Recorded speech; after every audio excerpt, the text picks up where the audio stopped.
Hello everyone, welcome back. I hope you all are good. In today's class, we are going to start our next chapter, and that is subject verb agreement. Before I start this chapter, let me tell you about what is subject and what is verb. Subject, as we all know, is what the sentence is about. It is the who that does something. For example, the cat ate some cheese. Who ate some cheese? The cat. So the cat is subject. And in example 2, who loved to dance? My sister and I. So my sister and I is subject.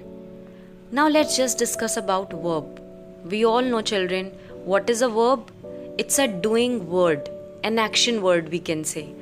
The action verbs are the easiest to find because they are verbs of doing. For example, the girl ate a hot dog. So children, what is a verb in this sentence? Ate, because it's an action word. Now children, we'll talk about subject-verb agreement. The verb in a sentence must always agree with the subject in number.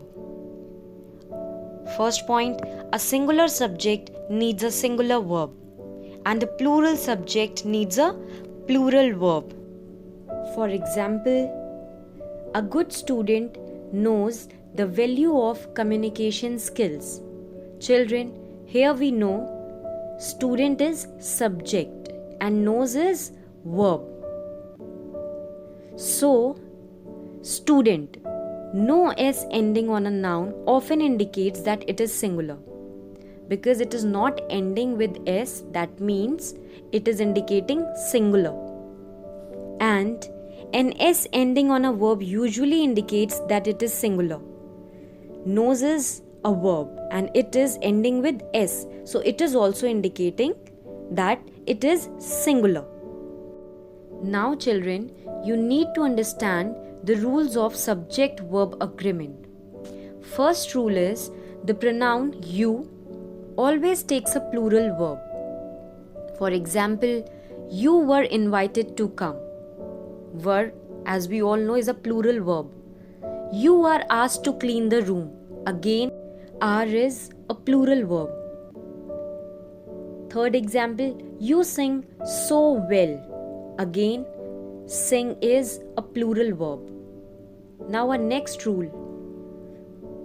If a sentence begins with here or there, the verb agrees with the subject which follows it. Examples, here are the ways on how to preserve meat. There is a huge gap between the rich and the poor. So children, in sentences beginning with here and there, the subject is placed after the verb. In first case, the subject is in plural, that's why we have used plural verb. But in second case, subject is singular, that's why we have used singular verb. Now rule number 3.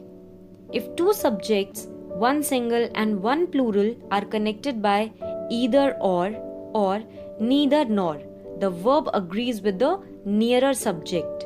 For example, neither the players nor the coach. Here, the players, our first subject is in plural. But the coach, our second subject is in singular. That's why we have used here is. Because the nearer subject is singular. That's why we have used here singular verb. That is. Now in second case, either the conductor or the singers.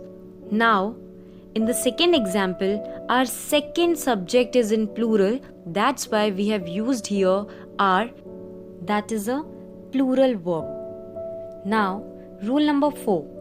A singular subject followed by intervening words or phrases such as with, as well as, in addition to, accompanied by, together with, and no less than takes a singular verb.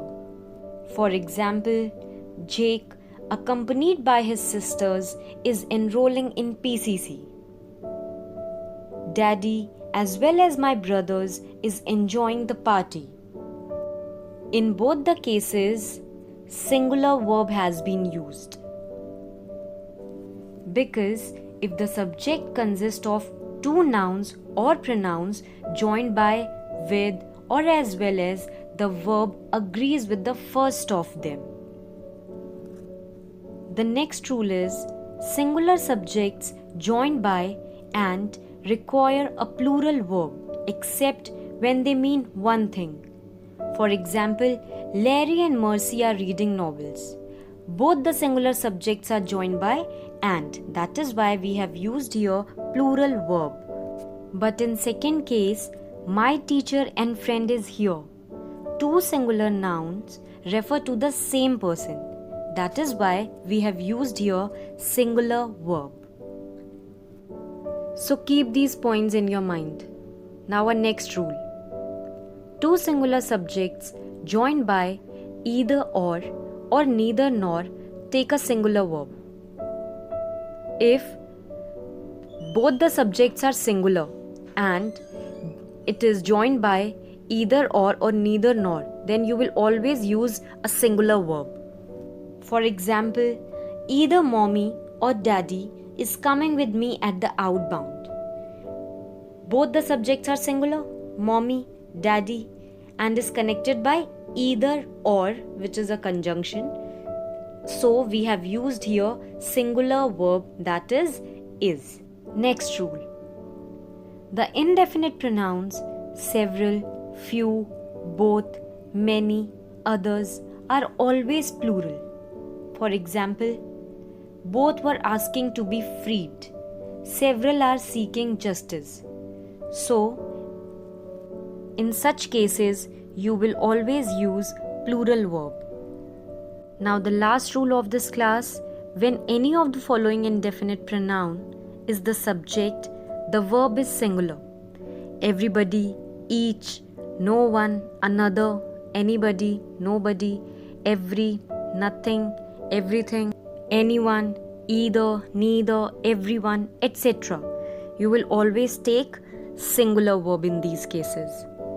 I hope these rules are clear to you all. Thank you.